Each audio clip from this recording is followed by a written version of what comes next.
Vaheguru Ji Ka Khalsa, Vaheguru Ji Ki Fateh. Bienvenue à vous mes amis. Je suis ravi de vous retrouver sur cette chaîne YouTube dont j'étais absent ces 3 derniers mois. Et je reviens auprès de vous pour continuer notre exploration de la voie spirituelle de la Séki. Alors la Séki s'identifie aussi par des symboles, comme on peut trouver dans toutes les lignées spirituelles et toutes les lignées aussi religieuses qui deviennent ensuite des religions constituées avec le temps. Et pour la Séki, nous n'échappons pas évidemment à cette règle-là. Alors je voudrais juste dire en préambule que notre fondateur de mémoire bénie, Guru Nanak Dev Ji Maharaj, n'a pas fondé de religion. Il n'a pas souhaité, au travers de son enseignement, apporter une révélation nouvelle avec un Dieu qui lui aurait parlé de l'extérieur et qui lui aurait dicté des textes, comme on trouve par exemple dans les traditions des religions monothéistes dites révélées, le judaïsme, le christianisme, l'islam. Mais nous sommes plutôt dans une révélation par l'expérience intérieure, et Guru Nanak Dev Ji nous a fait part du fait que dans le Kal Yuga, dans l'âge sombre dans lequel nous vivons, ce qui est important, c'est de développer la dévotion, la relation amoureuse au Créateur, et elle passe par une expérimentation intérieure profonde de cette relation-là. C'est l'expérimentation de la conscience divine au sein de notre incarnation dans la matière. Et c'est tout à fait notre sujet du jour. Alors cette vidéo aura 2 parties, celle-ci puis une autre. Pourquoi? Parce que la Séki, dans son évolution symbolique, présente 2 symboles qui l'ont identifié comme lignée spirituelle. Le premier, c'est celui-ci que l'on appelle le Chand, et dont je vais vous parler aujourd'hui. Chand parce que il y a ici un croissant de lune, Chand, Chandra, c'est la lune, et notamment la lune sous forme de croissant. Et nous allons explorer ensemble le sens spirituel profond de ce symbole et aller bien au-delà de ce symbole matériel. Alors le Chand, vous le verrez souvent porté sur les Dumale, sur les turbans que portent les Nihang, qui sont souvent tout habillés de bleu phthalo, mais que vous pouvez trouver aussi sur chaque sikh lorsqu'il y a des fêtes, des célébrations particulières. D'autres le portent aussi au quotidien. Et puis le symbole matérialisé aujourd'hui qui identifie la religion sikh et qui est un peu plus contemporain, un peu plus récent dans son apparition, alors toute proportion gardée, c'est presque 3 siècles, mais c'est ce que l'on appelle, le voici ici, le Khanda, qui a aussi bien entendu tout son sens symbolique très fort, très important et très puissant. Alors une fois de plus, et dont je parlais d'ailleurs dans une deuxième vidéo, une fois de plus je tiens à le rappeler, c'est extrêmement important, il ne faut pas s'arrêter au symbole, il ne faut pas aller au-delà de trop de sacralisation des objets qui nous servent à exprimer des concepts expérimentaux spirituels profonds. Il faut les regarder pour ce qu'ils sont tout à fait respectables compte tenu du message qu'ils véhiculent, mais ils ne sont pas une fin en soi.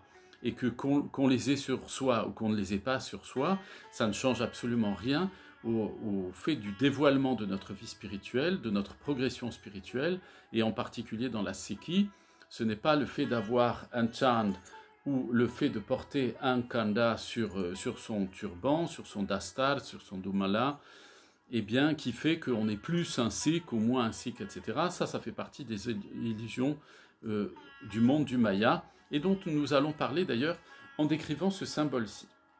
Alors le Chand, comme vous le voyez, il a une représentation très ancienne.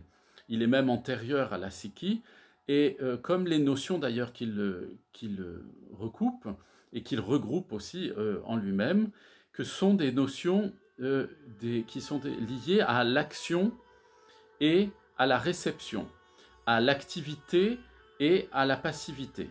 Alors tout d'abord, il faut faire un peu de sociologie historique aussi, et puis d'observation simple, de symbolique historique en contemplant cette représentation.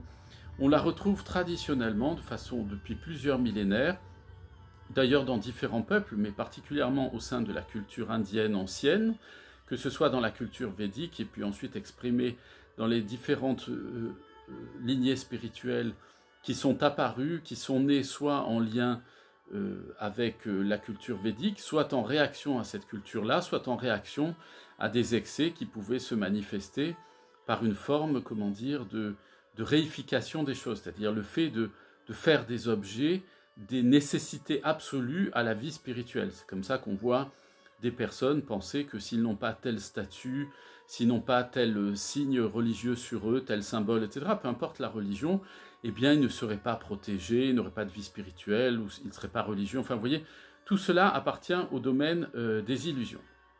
Or, sur la représentation basique du Chan, que l'on voit ici, eh bien, on a les deux formes primordiales de la manifestation de Vaheguru, du Seigneur suprême, au travers de ce qu'on appelle Pakriti, la nature au sens de matière première, de solidification de l'esprit, densification de l'esprit. Et donc cette représentation, c'est d'abord celle de l'expérience de l'être humain, de beaucoup de mammifères et de nombreux animaux et êtres sur cette terre. Nous avons la lune qui représente le yoni, c'est-à-dire elle représente la matrice féminine. Si vous voulez, elle représente en fait la vulve, le vagin féminin, l'utérus dans lequel se transforment les choses, se trouve le feu matriciel.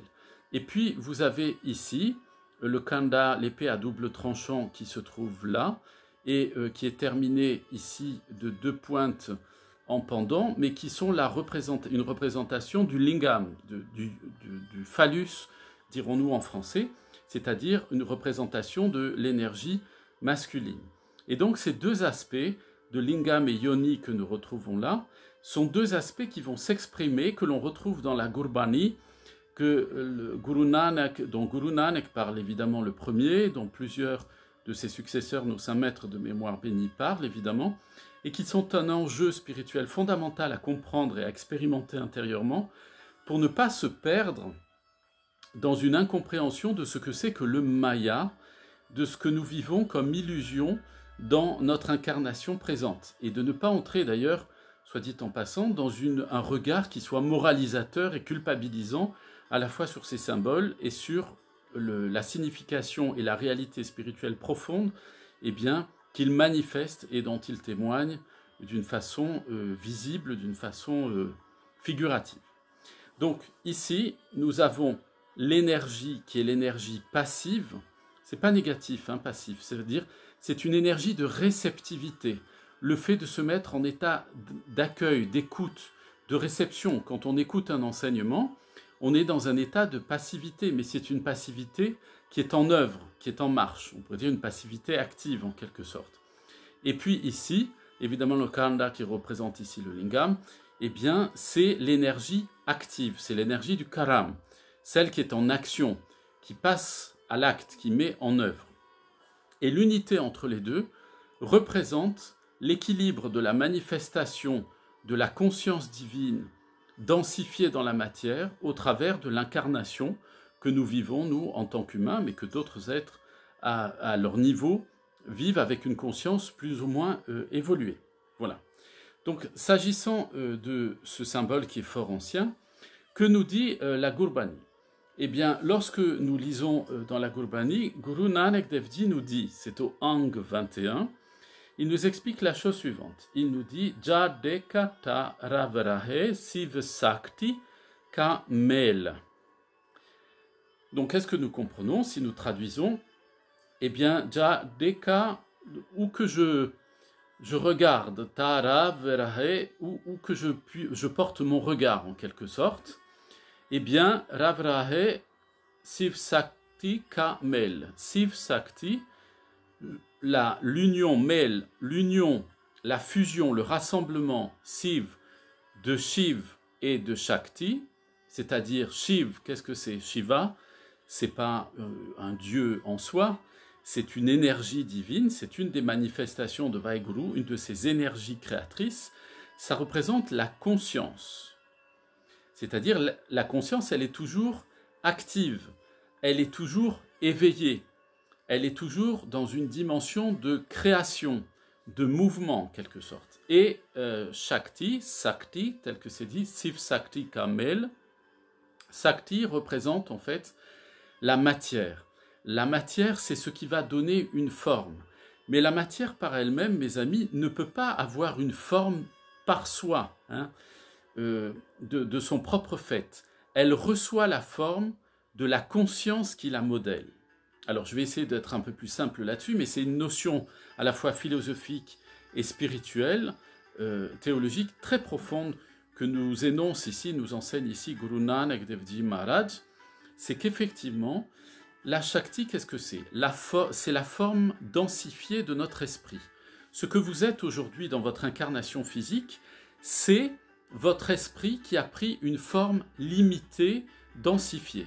C'est-à-dire que tous les éléments de votre existence sont des manifestations du niveau de votre conscience divine, du niveau que vous avez de votre nature divine profonde au cours évidemment des différentes incarnations qui se sont produites dans votre existence.